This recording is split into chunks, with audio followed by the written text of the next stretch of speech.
Good evening, everyone. I'm Kristina, and now I will continue the presentation to phonemic chart. In phonemic chart, there are 20 vowels and 24 consonants. As you can see on the video, the vowel sounds are divided into three. They are short vowel, long vowel, and diphthongs. And for the consonant sounds are divided into two. They are voiced and voiceless. Now I will show you some word example. For the short vowel, it's like how we pronounce the word sheep, put, should, up, and bed. And for the long vowel, it's like in word moon, sheep, door, word, and car. And for the diphthong sounds, it's like in word ear, say, boy, note, and now. And for the voice consonant, it's like how in word ball, dog, and sing. And for the voiceless consonants, it's like in word pen, table, and key. Now, let's jump to our next topic. We have elements of phoneme. There are three elements of phoneme, which is minimal pairs, phoneme segmentation, and aspiration. The first one is minimal pairs. Minimal pairs consist of two words with sound that are very similar but have different meaning. For example, the word rot and lot may sound similar, especially to some non-native English speaker, while in the other hand, those words have different meaning. And the second one is phoneme segmentation. It is the ability to break words down into individual sounds. For the example, like how the learner breaks the word pen into its component sounds, like P, E, and N. And the last one is aspiration. Before we continue to our next topic, I will give a brief explanation about what is aspiration. Aspiration is a phonological process that we use in English to alter the sound of p and other voiceless stop.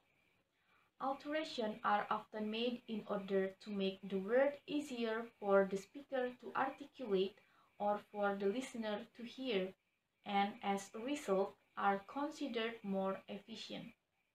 Or we can say that aspiration is a process of adding an extra puff of air to a sound.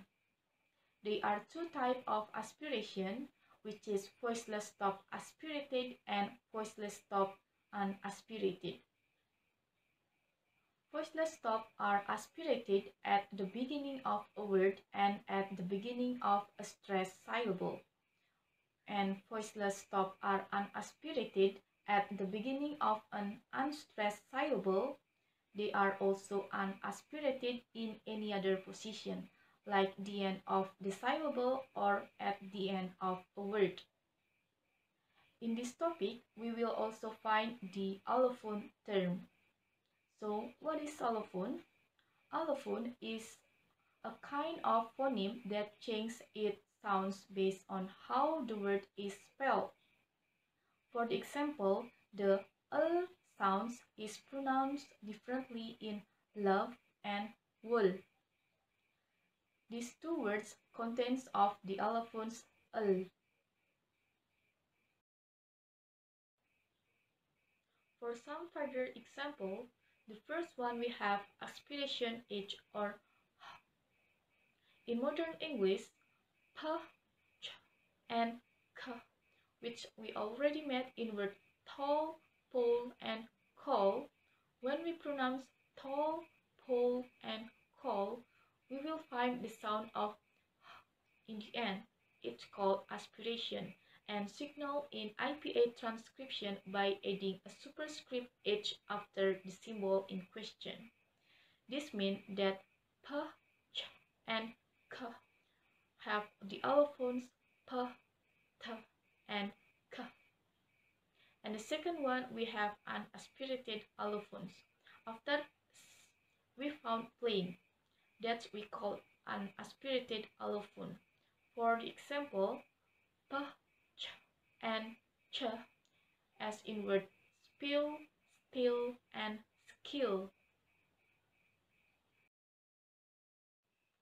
The third one, we have glottal stop k and ch, or is known as glottal reinforcement.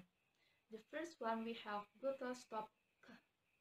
When a following word begins with k, for instance, this k is sometimes replaced by a glottal stop, as in word back garden, where you may perceive the allophone k is almost a pause before the k.